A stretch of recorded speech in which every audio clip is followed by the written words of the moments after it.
Merci, Monsieur le Président, Monsieur le Ministre, Monsieur le Rapporteur, mes chers collègues. Nous vivons parfois dans cet hémicycle des moments surréalistes. Ça arrive. Je crois que sur la question des conseillers territoriaux, nous sommes au tout début d'un processus dont la principale caractéristique est que nous ne savons pas s'il aboutira. Nous fixons aujourd'hui avec ce projet de loi le nombre de conseillers territoriaux dans les régions et dans les départements, alors que la délimitation des nouveaux cantons reste à déterminer et à venir par décret en Conseil d'État. Nous fixons le nombre de conseillers territoriaux alors que deux autres projets de loi sur le mode d'élection et sur le régime des conseillers territoriaux sont en panne, déposés sur le bureau du Sénat, et dont on nous dit qu'ils ont peu de chances d'être adoptés d'ici la fin de la mandature. Et nous fixons aujourd'hui le nombre de conseillers territoriaux alors que surtout ces dispositions législatives qui vont encadrer la fonction de conseiller territorial ont de fortes chances d'être supprimées avant leur entrée en vigueur en mars 2014 par une nouvelle majorité politique de gauche qui serait élue en 2012. Philippe Richert évoquait tout à l'heure, pour justifier la réforme du conseiller territorial, la forte abstention des élections cantonales en mars 2011. On est d'accord sur le constat de la forte abstention. Sur le pourquoi et sur la justification, je crois qu'il y a d'autres explications simplement qu'aujourd'hui l'incompréhension du système aujourd'hui administratif et des collectivités territoriales par nos concitoyens.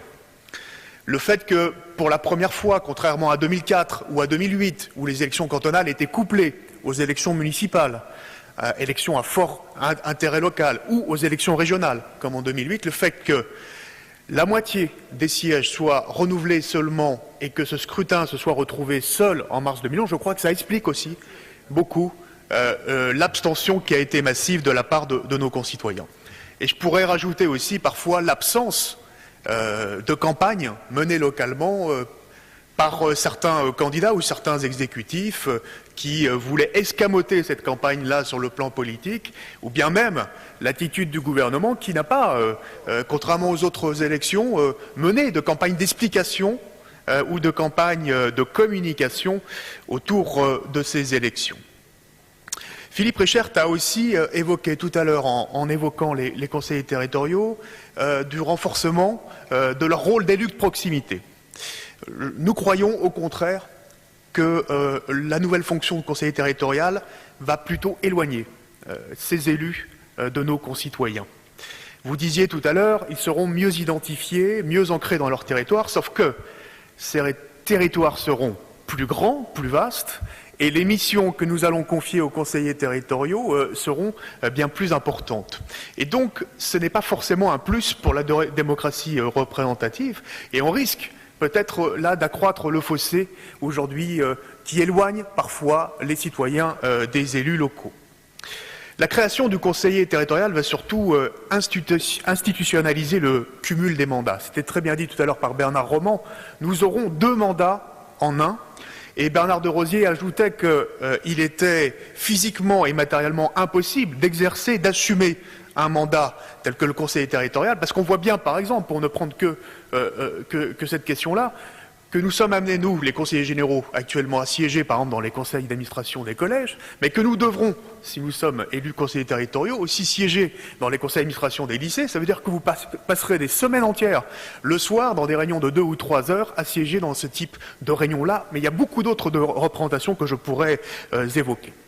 La création du conseiller territorial va surtout organiser la confusion des rôles entre régions et départements. Nous aurions souhaité une clarification des compétences beaucoup plus poussée entre régions et départements. Il faut distinguer, et il faudra distinguer, l'intérêt départemental d'un côté et l'intérêt régional. On le voit bien, les compétences d'aménagement du territoire, les aides économiques, la formation professionnelle, les transports ferroviaires pour les questions d'intérêt régional. Et du côté de l'intérêt départemental, l'action sociale de proximité, la solidarité des territoires, les routes et les collèges, etc., etc. Mais l'on voit bien que c'est quand même 2 intérêts bien particuliers qu'auront à défendre ces élus, et je ne suis pas sûr qu'ils soient complètement compatibles. Enfin, Monsieur le Président, je voudrais dire que ce mode d'élection piétine l'objectif de parité. Nous allons avoir une régression en termes de parité. Aujourd'hui, 47% de femmes élues dans les conseils régionaux.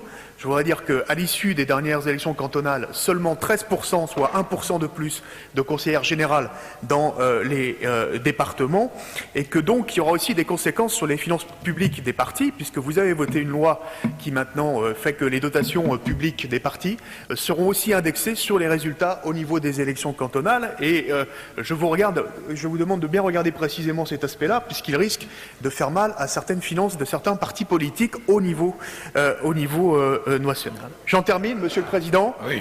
Et je vous remercie.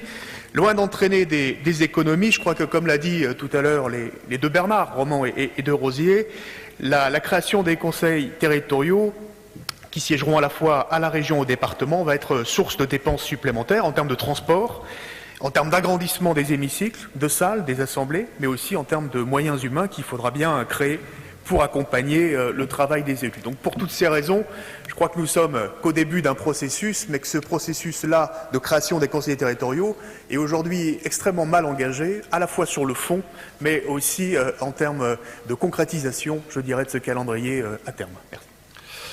La parole est à Monsieur Jean-Pierre Nicolas du groupe UMP pour